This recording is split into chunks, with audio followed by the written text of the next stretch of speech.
warahmatullahi wabarakatuh. Perkenalkan, nama saya Rizky Aulia dengan NIM 2020303031, program studi teknologi informasi.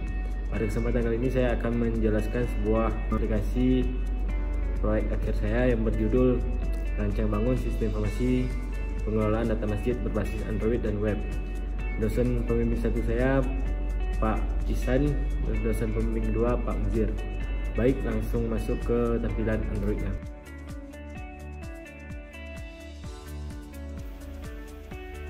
Setelah masuk ke aplikasinya, kita akan masuk ke halaman login. Di sini user bisa melakukan login dan bisa melakukan login nanti. Dan user bisa melakukan login dengan Google juga. Di sini saya melakukan login dengan akun yang sudah saya daftar pada halaman registrasi. Karena saya sudah punya akun, saya melakukan login langsung. Masukkan email dan password. Dan klik button login. Halaman utama dari aplikasi ini adalah halaman dashboard. Di sini menampilkan beberapa menu, yaitu menu agenda, nikah, kurban, tugas, komentar, dan jadwal nikah. Dan juga menu arah kiblat. Yang pertama kita masuk ke menu agenda. Pada menu agenda menampilkan tabel kalender dan titik-titik di bawah tanggal yang menandakan pada tanggal tersebut ada jadwal kegiatan. Misalnya pada tanggal 21. Bila kita klik akan menampilkan list kegiatan pada tanggal tersebut. Dan bila kita klik pada salah satu kegiatan akan menampilkan detail dari kegiatan tersebut. Berikutnya kita masuk ke menu nikah. Pada menu nikah sama juga dengan menu agenda menampilkan tabel kalender yang menampilkan jadwal nikah. Dan bila diklik pada salah satu menampilkan list jadwal nikah, dan jika diklik salah satu list menampilkan detail yang nikah. Nama pengantin, nama penghulu, nama wali, nama kodi, dan tanggal dan jam. Selain melihat jadwal nikah, user juga dapat melakukan pendaftaran nikah pada aplikasi ini. Bisa melakukan klik pada button daftar nikah. Dan setelah diklik pada button daftar nikah menampilkan form untuk data-data yang nikah. Misalnya nama pengantin wanita, nama orang tua atau wali dari pengantin wanita, nomor HP dari user, tanggal, dan jam.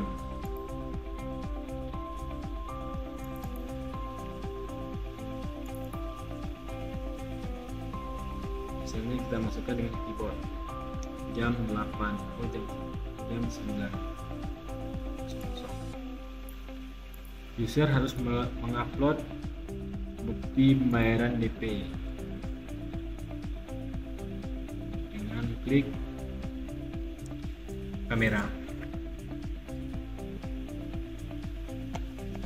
Dan setelah ditambah bukti DP, maka user bisa klik tombol button nikah untuk mendaftar nikah.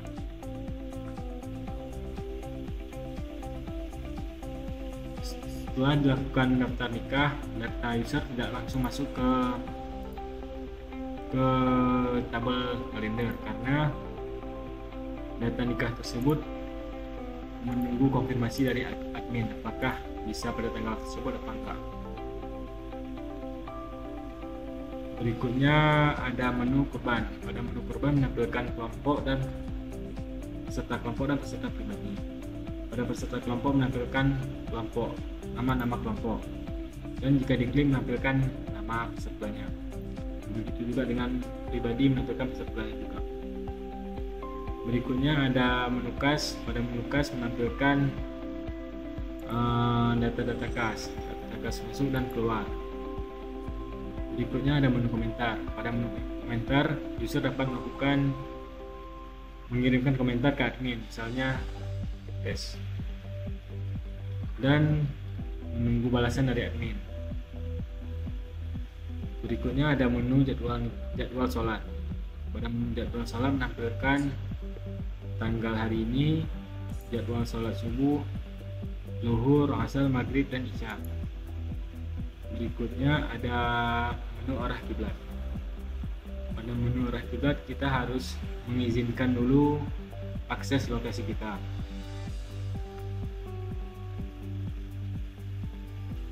Dan user bisa mengarahkan kompas arah kiblat ke gambar Ka'bah.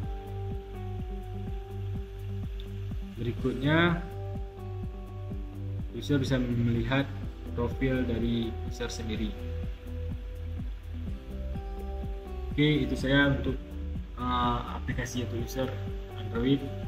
Berikutnya masuk ke admin.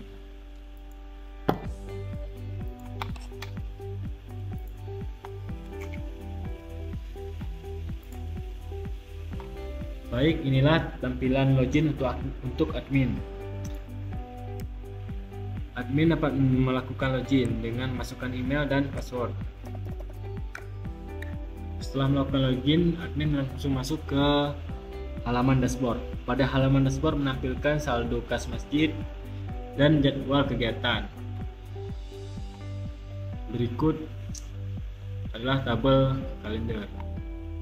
Yang ada tanda berwarna biru ini adalah jadwal nikah, dan bila berwarna abu-abu jadwal agenda. Oke, berikutnya masuk ke halaman agenda. Pada halaman agenda menampilkan kalender, juga menampilkan jadwal agenda. User juga dapat menambah agenda dengan memasukkan file-file berikut. Berikutnya ada halaman nikah. Pada halaman nikah, admin dapat melihat user yang mendaftar nikah, seperti yang kita lakukan pada aplikasi masjid tadi.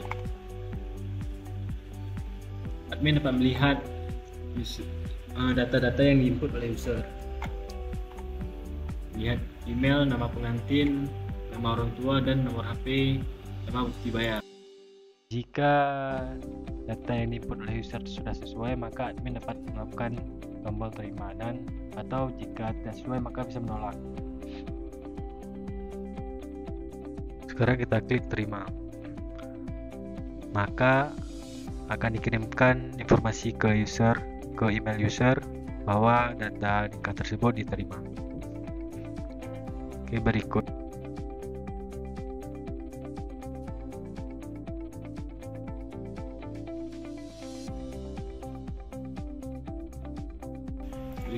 ada menu tahun peserta kurban. Jika diklik aksi kelompok kurban maka menampilkan kelompok kurban dan nama peserta. Kita bisa menambah kelompok dan bisa menambah peserta, misalnya dengan nama Putri, biaya yang dia keluarkan 3 juta. Dan bila diklik simpan akan ditambah ke kelompok 1. Berikutnya ada menu kelola kas, yaitu kas masuk. Pada kas masuk, admin juga dapat menambah kas masuk. Begitu juga di kas keluar dan backup kas. Berikutnya ada menu laporan kas. Jika admin ingin mencetak laporan kas, maka admin bisa pilih bulan dan tahun, misalnya di bulan 8. Klik view dan klik print, seperti ini. Berikutnya ada menu laporan kurban. Pada menu laporan kurban, admin dapat memilih peserta kurban kelompok atau pribadi. Di sini admin memilih peserta kelompok dan tahun 2023. Dan klik cetak. Berikutnya ada menu komentar. Pada menu komentar, admin dapat membalas komentar dari user, misalnya yang kita tambahkan tadi, yang ini. Misalnya kita balas tes. data tersebut akan masuk ke user. Berikutnya ada menu setting. Pada menu setting, admin dapat mengubah nama masjid, nama kabupaten atau kota, nama alamat, rekening bank masjid, dan logo masjid.